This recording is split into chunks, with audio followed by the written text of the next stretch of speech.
Good morning, students. Today we are going to discuss about the prepositions. Prepositions बेटा दो word से मिलकर बना हुआ है, प्री और पोजीशन. प्री का मतलब होता है के लिए, ठीक है, और पोजीशन मतलब उसकी पोजीशन को बताने के लिए जिन वर्ड्स का यूज़ किया जाता है उन्हें हम प्री पोजीशन कहते हैं. ठीक है, सबसे पहले हमें कुछ वर्ड्स दिए गए हैं, कुछ ग्रुप्स दिए गए हैं वर्ड्स के, हम उन्हें रीड करते हैं. फर्स्ट ग्रुप जैसे कि हमारा ए है और सेकंड इज़ बी. ए में हमें दिखा रखा है बेटा शिखा, गोज, स्कूल, कविता.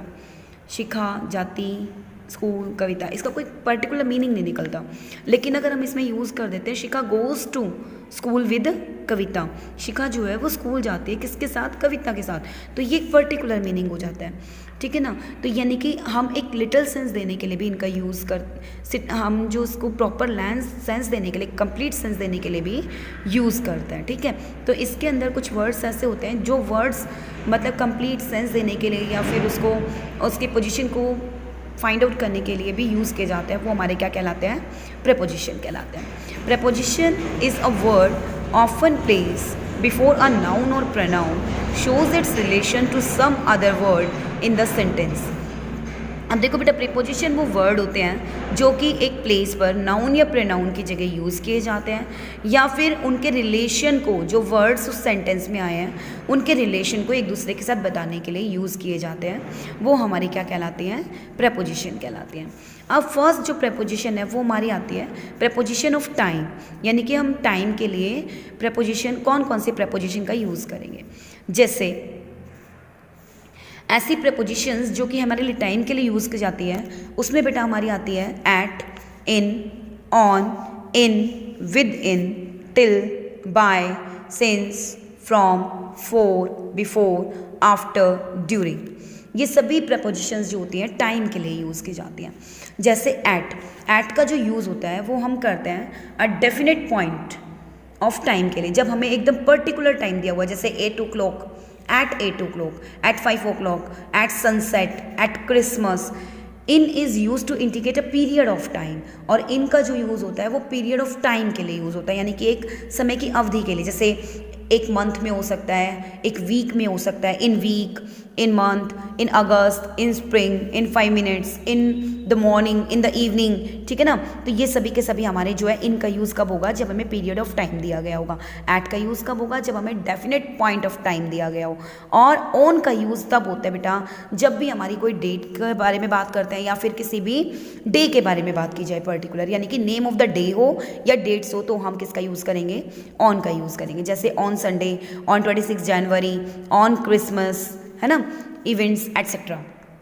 अब आता है इन और विद इन.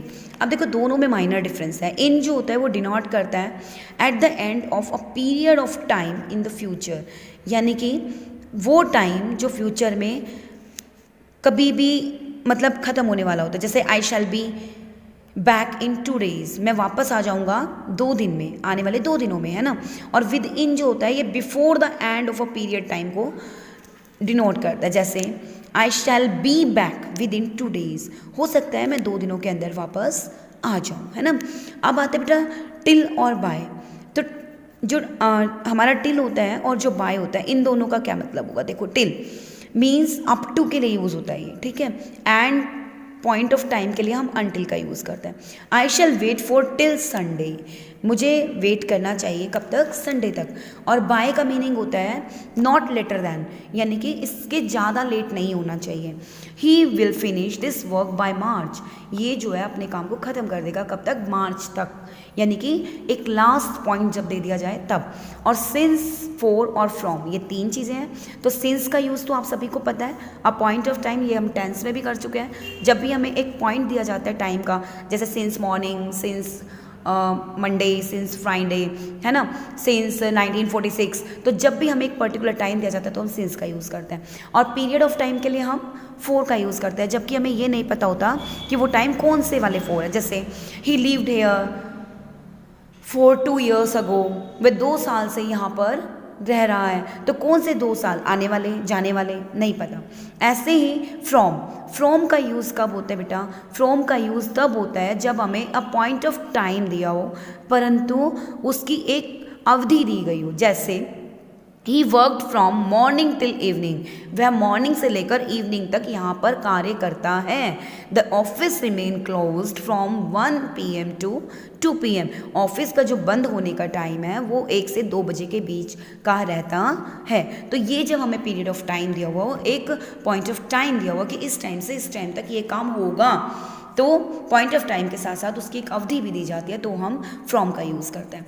आफ्टर देन आता है बेटा बिफोर, आफ्टर एंड ड्यूरिंग। अब देखो बिफोर का मतलब जैसे कि हमें पता है अर्लियर दैन, यानी कि जल्दी होने के लिए, ही केम बिफोर 8 o'clock, भाई मैं 8 बजे से पहले वापस आ जाऊँगा।